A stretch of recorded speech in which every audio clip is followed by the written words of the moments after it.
صدق اللہ مولانا العظیم و صدق رسولہ النبی الکریم ونحن ولا ذلك لمن الشاهدين والشاكرين والحمد لله رب العالمين. اعلیٰ حضرت عظیم البرکت فاضل بریلوی رضی اللہ تعالیٰ عنہ ارشاد فرماتے ہیں، واہ کیا مرتبہ اے غوث ہے بالا تیرا، واہ کیا مرتبہ اے غوث ہے بالا تیرا، اونچے اونچوں کے سروں سے قدم اعلیٰ تیرا. سر بھلا کیا کوئی جانے کی ہے کیسا تیرا، سر بھلا کیا کوئی جانے کی ہے کیسا تیرا، اولیاء ملتے ہیں آنکھیں وہ ہے طلبہ تیرا، اولیاء ملتے ہیں آنکھیں وہ ہے طلبہ تیرا. آئیے ہم اور آپ مل کر سب سے پہلے مکی سرکار مدنی تاجدار سیاح لا مکان سرکار اینوہاں جناب احمد مجتبی محمد مصطفیٰ صلی اللہ علیہ وسلم کی بارگاہ رسالت میں جھوم جھوم کر نذرانے عقیدت پیش کریں. پڑھیے بآواز بلند. اللهم صل على سيدنا حبيبنا محمد بارك وسلم صلاة وسلام على سيدنا علیہ یا رسول اللہ یا نبی اللہ یا حبیب اللہ علیہ الصلوۃ والسلام. جیسا کہ آپ حضرات کو معلوم ہے، آج آپ کے اس محلے میں اس پروگرام میں باہر سے آئے ہوئے مہمان تشریف لا چکے ہیں. ابھی میرے بعد ایک بعد دیگرے ہر ایک کو آپ کو سماعت کرنا ہے، جن میں حضرت علامہ مولانا علی احمد صاحب قبلہ برقربہ بھی ہیں، اور حضرت علامہ مولانا نور احمد صاحب قبلہ استاد الجامعۃ الحشمتیہ پپرا ماہر بھی ہیں، اور ساتھ ہی ساتھ بلبل باغ مدینہ حضرت حافظ و قاری مہدی حسن صاحب قبلہ بھی ہیں. ہر ایک کو ہمیں سماعت کرنا ہے اور دل جمعی کے ساتھ بیٹھنا ہے. بس تھوڑی دیر کے لیے میں آپ کے سامنے حاضر آیا. کچھ بات آگے بڑھانے سے پہلے منقبت غوث پاک کے چند اشعار پیش خدمت ہے، ملاحظہ کریں.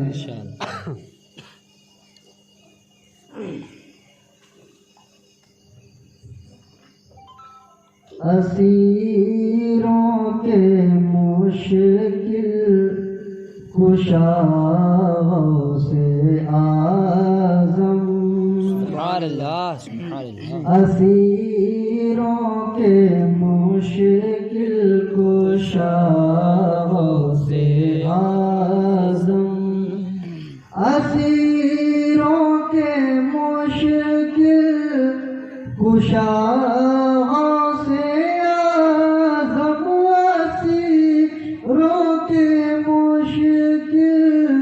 کشا سے اعظم، فقیروں کے حاجت روا سے اعظم، فقیروں کے حاجت روا سے اعظم.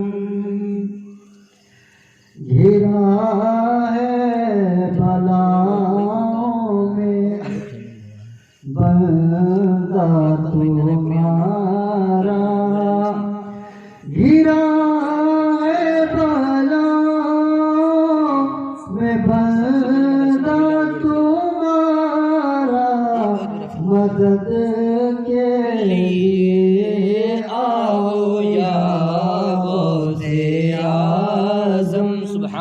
مدد کے لیے آؤ یا غوث اعظم. اور یہ بہت ہی پیارا شعر ہے، ملاحظہ فرمائیں.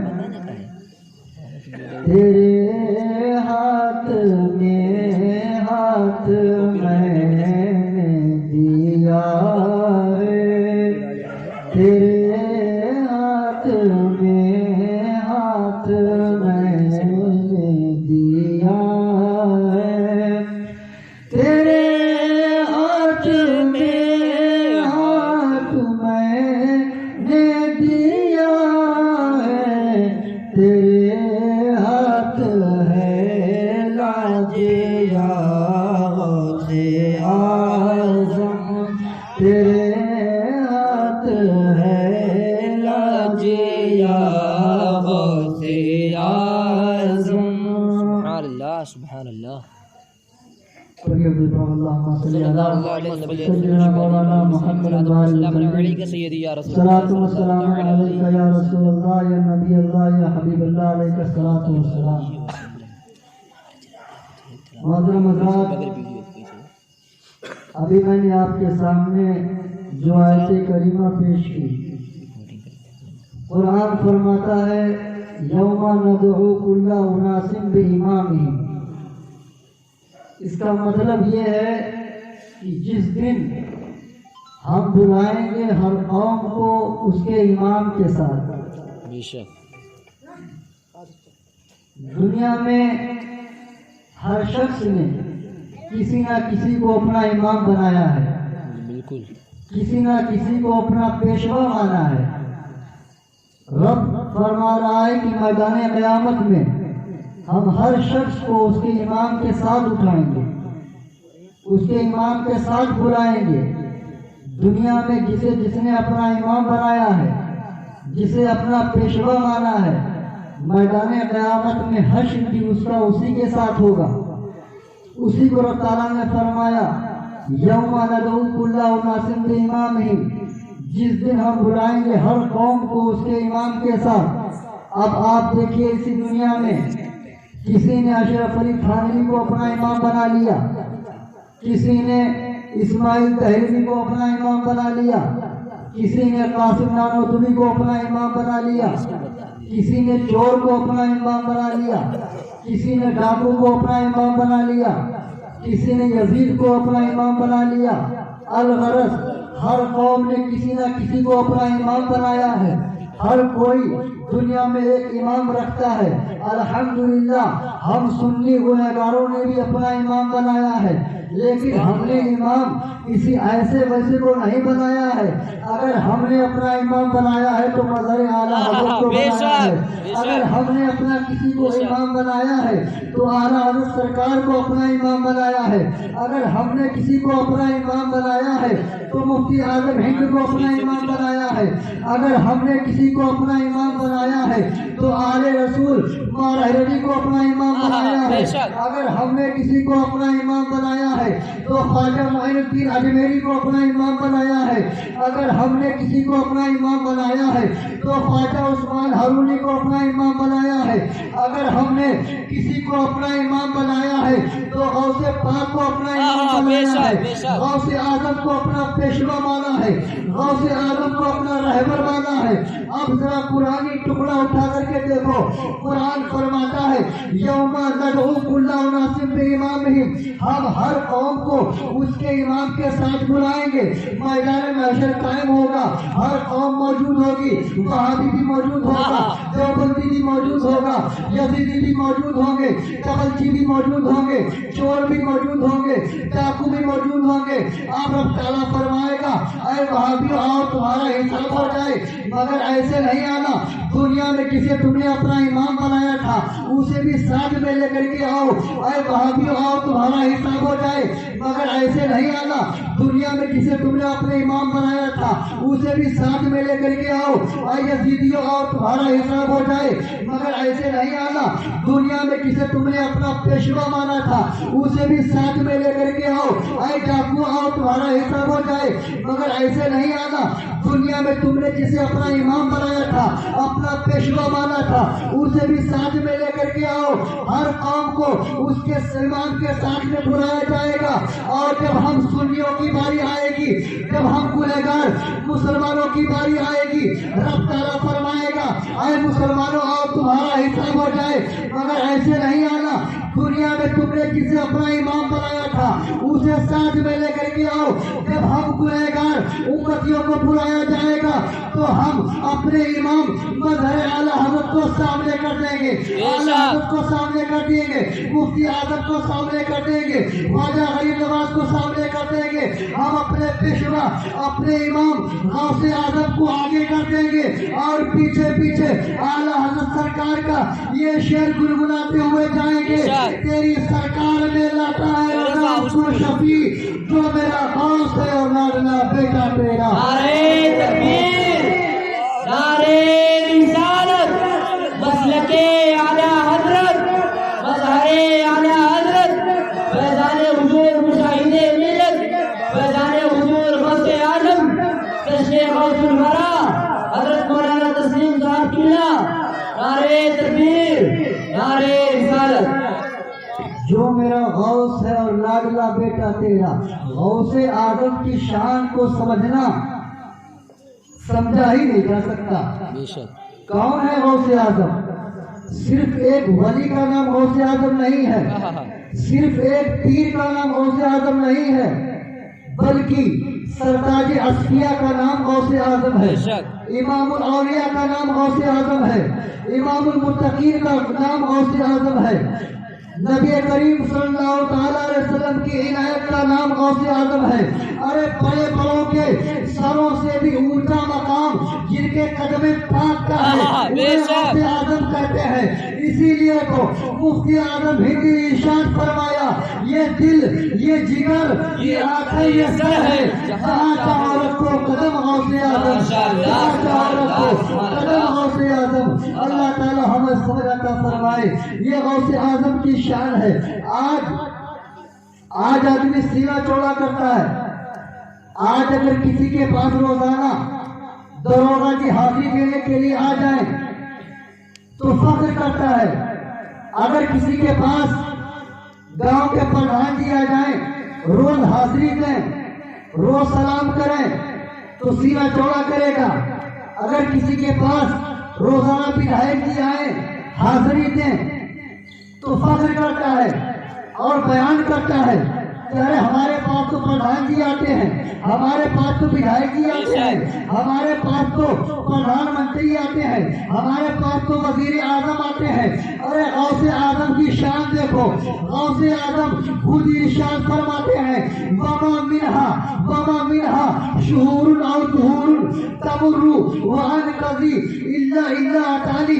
غوث اعظم خود ارشاد فرماتے ہیں، چاہے دن ہو، چاہے رات ہو، چاہے منٹ ہو، چاہے گھنٹہ ہو، چاہے سال ہو، چاہے زمانہ ہو، چاہے مہینہ ہو، جو بھی گزرتا ہے سب سے پہلے میری بارگاہ میں حاضری دیتا ہے، حاضری دیتا ہے۔ اور آگے ارشاد فرماتے ہیں، صرف حاضری ہی نہیں دیتا، آگے ارشاد فرماتے ہیں وَتُخْبِرُنِي بِمَا يَأْتِي وَلَا يَجْرِي۔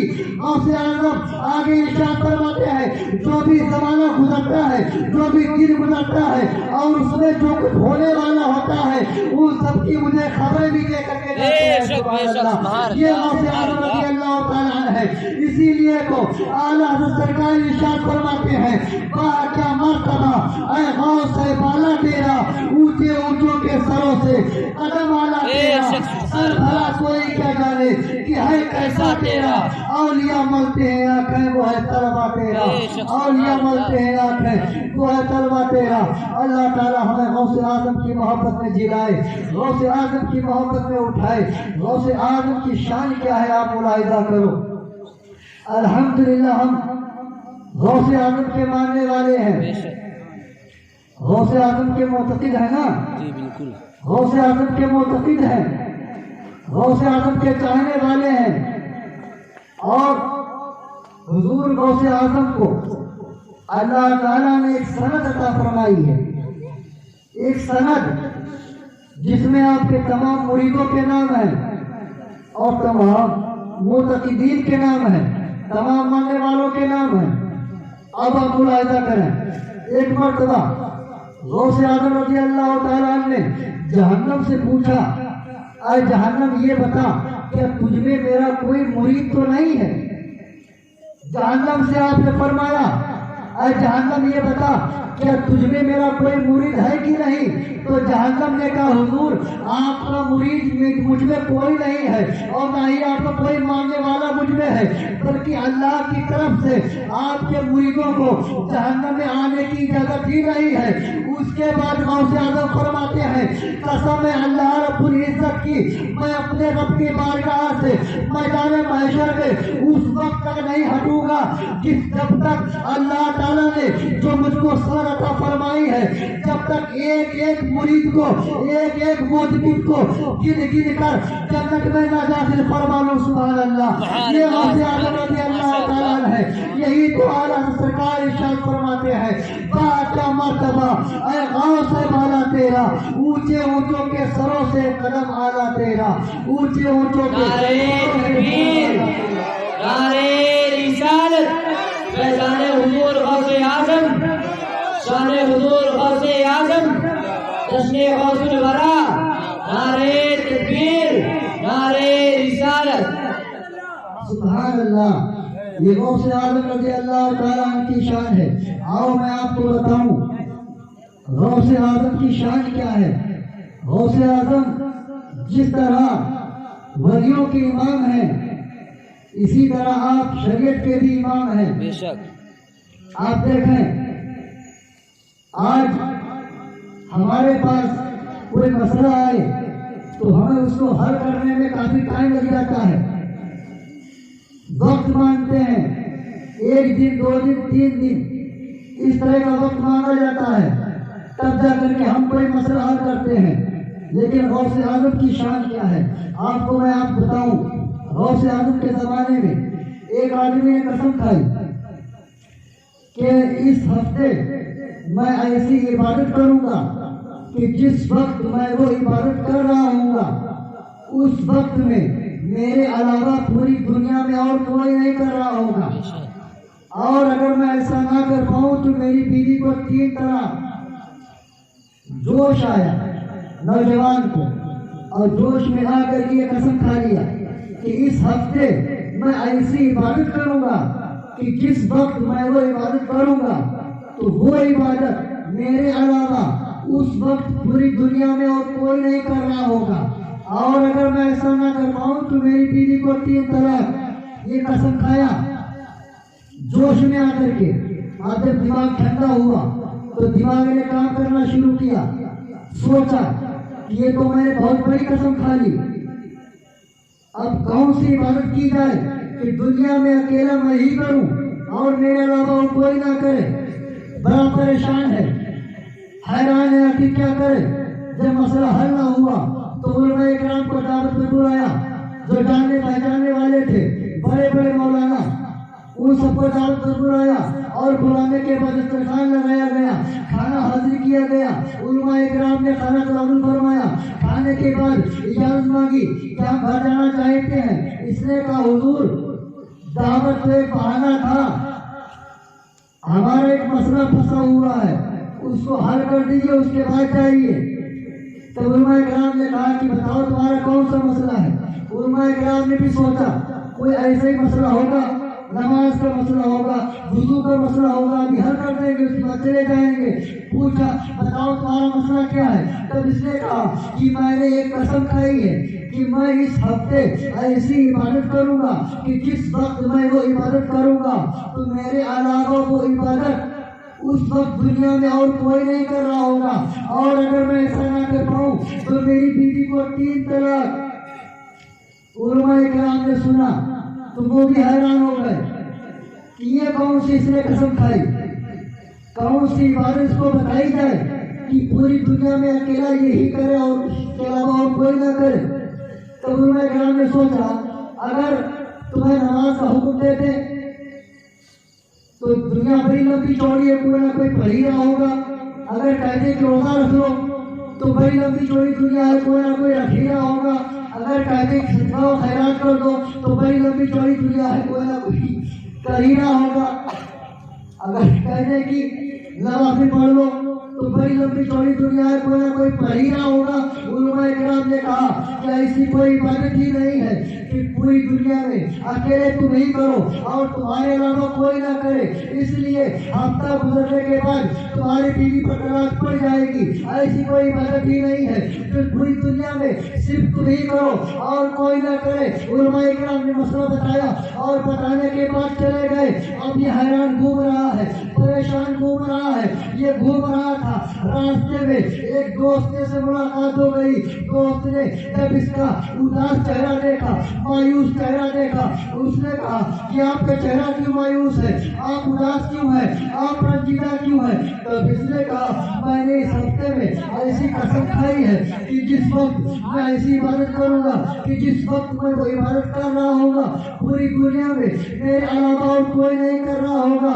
علماء کرام کو بلایا تھا، مسئلہ پوچھا. انہوں نے کہا کہ ایسی کوئی عبادت ہی نہیں ہے جو صرف پوری دنیا میں تم ہی کرو اور تمہارے علاوہ کوئی نہ کرے. اس لیے ہفتہ گزرنے کے بعد تمہاری بیوی پر طلاق واقع ہو جائے گی اور تمہاری بیوی نکاح سے خارج ہو جائے گی. اس لیے ہم پریشان ہیں. اس دوست نے پوچھا کہ تم نے کس کو بلایا تھا؟ تب اس نے نام گرانا شروع کیا. فلاں کو بلائے تھے، فلاں مولانا کو بلائے تھے، فلاں مفتی کو بلائے تھے، ان تمام لوگوں کو بلایا تھا.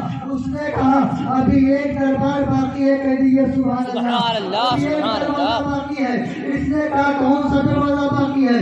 کہا ابھی غوث پاک کا دروازہ باقی ہے، ابھی غوث اعظم کا دروازہ باقی ہے. وہاں چلے جاؤ، انشاءاللہ مسئلہ حل ہو جائے گا. اس نے کہا وہ کہاں رہتے ہیں؟ بتایا کیسے چلے جاؤ، وہی رہتے ہیں. اب یہ گیا غوث اعظم کی بارگاہ میں، سلام کیا، پہنچا. غوث اعظم نے فرمایا کیا بات ہے،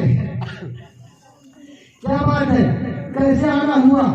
تب اس نے کہا کہ حضور میں نے قسم کھائی ہے کہ میں اس ہفتے ایسی عبادت کروں گا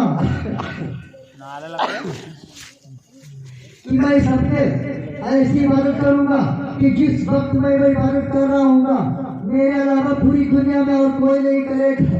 اور اگر میں ایسا نہ کر پاؤں تو میری بیوی کو 3 طلاق. میں نے علماء کرام کو بلایا تھا، انہوں نے کہا کہ ہفتہ گزرنے کے بعد تمہاری بیوی پر طلاق واقع ہو جائے گی. کوئی ایسی عبادت ہی نہیں ہے، پوری دنیا میں اکیلے تم ہی کرو.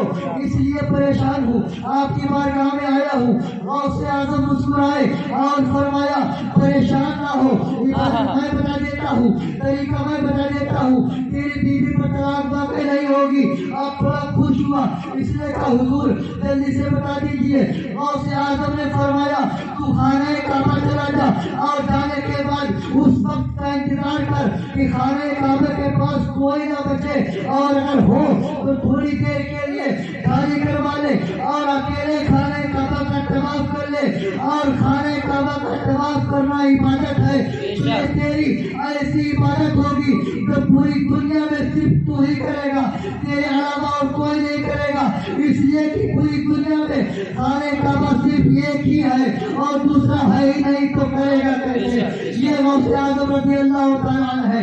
اسی لیے تو اعلیٰ حضرت سرکار ارشاد فرماتے ہیں سربراہ کیا کوئی جانے کی ہے کیسا تیرا، اولیاء ملتے ہیں آخر وہ ہے طلبہ تیرا. نعرے تکبیر، نعرے رسالت، مسلک اعلیٰ حضرت، مظہر اعلیٰ حضرت، فیضان حضور غوث اعظم، جشن غوث الورا. نعرے تکبیر، نعرے رسالت. سبحان اللہ سبحان اللہ. یہ غوث اعظم رضی اللہ تعالیٰ عنہ کی شان ہے. غوث اعظم کا مقام تو بہت ہی اونچا ہے، بہت ہی بلند والا ہے. میں آپ کو بتاؤں، ایک بزرگ فقیرانہ لباس ہے، بال بکھرے ہوئے ہیں، بال پر گرد و غبار ہے، راستے سے جا رہے ہیں اور ایک جگہ پر چند علماء کرام بیٹھ کر کے ایک مسئلے میں بحث کر رہے ہیں. ایک نسخہ ہے، ایک کتاب اسی پر ڈسکس ہو رہی ہے. ایک بات میں آپ کو بتاؤں، اگر کتاب کی قدر جاننی ہے تو علماء کرام سے پوچھیے، اور اگر دوا وغیرہ کی قدر جاننی ہے تو ڈاکٹروں سے پوچھیے. ہر ایک کا الگ حساب ہے. تو علماء کرام کتاب کی قدر جانتے ہیں. وہ ایک ہی نسخہ تھا جس میں علماء کرام بحث کر رہے تھے، بات کر رہے تھے کہ اگر یہ مسئلہ ہو تو کیا حکم ہوگا، یہ مسئلہ ہو تو کیا حکم ہوگا. اس طرح کی ڈسکس ہو رہی تھی. اسی میں ایک فقیرانہ لباس پہنے ہوئے، بال بکھرے ہوئے ہیں، بالوں میں گرد و غبار لگا ہوا ہے، آئے اور فارسی میں پوچھا، مولانا یہ چیز، مولانا یہ کیا ہے؟ یعنی آپ لوگ کیا باتیں کر رہے ہو، کیا ڈسکس کر رہے ہو، کیا بحث کر رہے ہو؟ تو علماء کرام انہوں نے لباس دیکھا، بال بکھرے ہوئے دیکھے، سوچا کوئی فقیر ہے، کوئی مانگنے والا ہے. کہا کہ تم جاؤ، تم مانگو، یہ ہماری باتیں ہیں، تمہاری سمجھ میں نہیں آئے گی، تمہارا کام مانگنا ہے، تم مانگو. فقیر تھوڑی دیر کے لیے خاموش ہو گیا.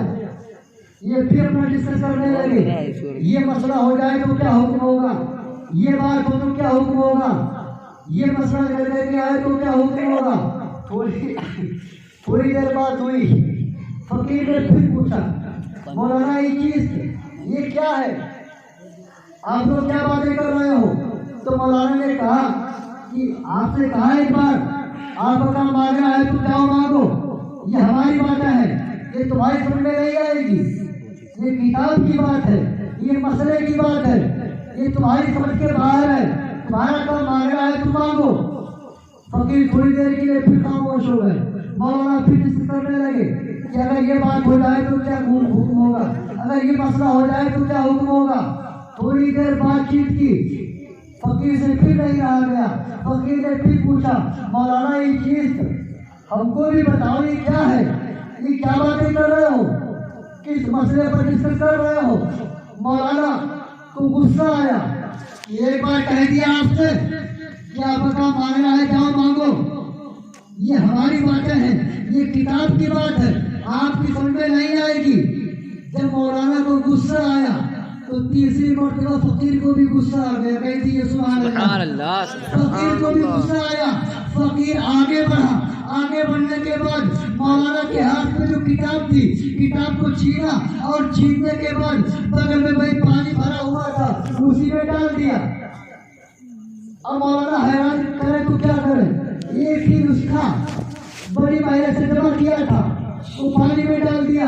اور فقیر سے جب تک کچھ کہتے تب تک پانی میں کتاب پڑی ہوئی ہے، اور خراب ہوتی اور غلطی. مولانا کتاب پانی میں ڈال کر کے چل دیے، فقیر پانی میں کتاب ڈال کر کے چل دیے. اور مولانا جلدی جلدی آستین کو سمیٹا. آستین کو سمیٹنے کے بعد ہاتھ کو پانی میں ڈالا، اتنا ڈالا.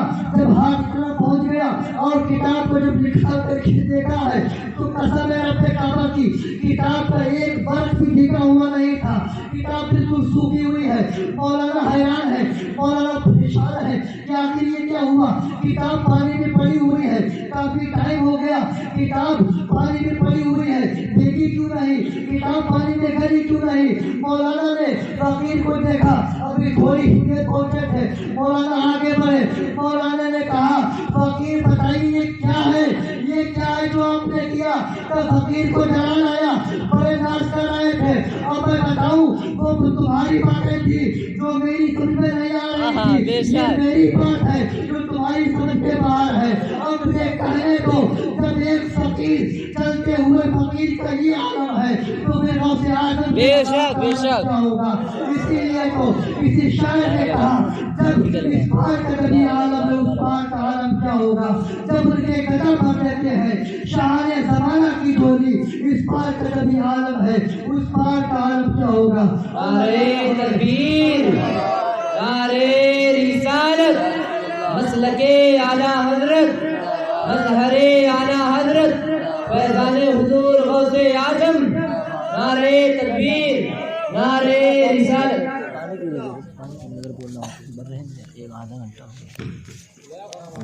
ماشاء اللہ، یہ حضور غوث اعظم رضی اللہ تعالیٰ عنہ کی شان ہے۔ آپ دیکھ رہے ہیں اسٹیج پر بلبل باغ مدینہ حضرت حافظ قاری مہدی صاحب شورا تشریف لا چکے ہیں۔ بس ایک بات، آخری بات میں اور عرض کر دوں، اس کے بعد اپنی تقریر کو ختم کرتا ہوں۔ بغداد شریف کی سرزمین ہے، ایک عورت کا بچہ کھو گیا۔ عورت آئی غوث اعظم کی بارگاہ میں، حضور میرا بچہ ایک زمانے سے غائب ہے، مل نہیں رہا ہے، آپ دعا فرما دیں کہ میرا بچہ مل جائے۔ غوث اعظم نے فرمایا جاؤ، تم گھر جاؤ، تمہارا بچہ گھر پہنچ جائے گا۔ عورت گھر آتی ہے، ایک دن انتظار کیا، 2 دن انتظار کیا، 3 دن انتظار کیا، ہفتہ گزر گیا۔ جب بچہ واپس نہیں آیا، عورت پھر آئی غوث اعظم کی بارگاہ میں، عرض کرتی ہے حضور آپ نے کہا تھا بچہ واپس آ جائے گا، لیکن ابھی تک واپس نہیں آیا۔ غوث اعظم نے فرمایا تم گھر جاؤ، تمہارا بچہ گھر پہنچ جائے گا۔ عورت پھر آتی ہے، انتظار کرتی ہے، 1 دن انتظار کیا، 2 دن انتظار کیا، ہفتہ گزرا، عورت واپس نہیں آئی، بچہ واپس نہیں آیا۔ عورت پھر پریشان ہوئی، غوث اعظم کی بارگاہ میں آئی، وہ عرض کیا حضور آپ نے کہا تھا بچہ واپس آ جائے گا، لیکن بچہ واپس نہیں آیا۔ غوث اعظم نے فرمایا جاؤ، تم گھر جاؤ، تمہارے گھر پہنچنے سے پہلے بچہ گھر پہنچ جائے گا۔ سبحان اللہ، بچہ گھر پہنچ جائے گا۔ ابھی تیسری مرتبہ عورت گھر جا رہی ہے، تم کیا دیکھ رہی ہے؟ اس کا بھائی کھویا ہوا لڑکا جو ایک زمانے سے غائب تھا، گھر پہ کھڑے ہو کر کے اپنی ماں کا انتظار کر رہا ہے۔ جب ماں نے اپنے بچے کو دیکھا تو خوش ہو گئی، بچے کو گلے سے لگایا، پیار کیا، چوما، اور گلے سے لگانے کے بعد بچے کو لیا، غوث اعظم کی بارگاہ میں حاضر ہوئی اور کہا عرض کیا حضور آپ نے کہا تھا میرا بچہ گھر آ گیا، تو کھو گیا تھا، ایک زمانے سے غائب تھا، میرا بچہ مل گیا ہے، میرا بچہ واپس آ گیا ہے۔ اب جب غوث اعظم رضی اللہ تعالیٰ عنہ نے اس بچے کو دیکھا تو اپنے سر کو سجدے میں رکھا اور عرض کیا اے میرے مولا، جب بھیجنا ہی تھا تو پہلی بار میں بھیج دیا ہوتا، بھیجنا ہی تھا تو دوسری مرتبہ بھیج دیا ہوتا۔ غوث اعظم فرماتے ہیں لما اخذتنی ثلاث مرات اذا تلك المرأة، اے میرے مولا تو نے مجھے اس عورت کے سامنے 3 بار شرمندہ کیوں کیا؟ ارے بھیجنا ہی تھا تو پہلی بار میں بھیج دیا ہوتا، دوسری مرتبہ بھیج دیا ہوتا، تیسری مرتبہ بھیج دیا ہوتا، یہ 3 مرتبہ مجھے اس عورت کے سامنے شرمندہ کیوں کیا؟ بارگاہ ربی سے جواب آیا اے عبد القادر تمہیں پتہ نہیں اس عورت کا بچہ صرف غائب نہیں ہوا تھا بلکہ دریا میں ڈوب کے مر گیا تھا، اس کے گوشت کو مچھلیوں نے کھا لیا تھا، ہڈیاں بکھر گئی تھی۔ اے عبد القادر جب تم نے پہلی مرتبہ کہا تب ہم نے دریا میں اس کی ہڈیوں کو جمع کیا، جب تم نے دوسری مرتبہ کہا تب ہم نے اس کی ہڈیوں میں گوشت پہنایا، اور جب تم نے تیسری مرتبہ کہا تب ہم نے اس میں روح ڈال کر کے اس کو اس کے گھر بھیج دیا ہے۔ سبحان اللہ، یہ غوث اعظم کا مقام ہے۔ اسی لیے تو اعلیٰ حضرت سرکار ارشاد فرماتے ہیں واہ کیا مرتبہ اے غوث سے بالا تیرا، اونچے اونچوں کے سروں سے قدم آنا تیرا، حکم نافذ ہے تیرا، خامہ تیرا، سیف تیری، تب میں جو چاہے کرے دور ہے شاہ تیرا، تب میں جو چاہے کرے دور ہے شاہ تیرا۔ اللہ تعالیٰ ہمیں غوث اعظم کی محبت میں جلائے اور غوث اعظم کی محبت میں اٹھائے۔ میرے بولنے میں جو بھی غلطیاں ہوئی ہو میں توبہ کرتا ہوں، استغفر اللہ ربی من کل ذنب واتوب الیہ وما علینا الا البلاغ۔ السلام علیکم۔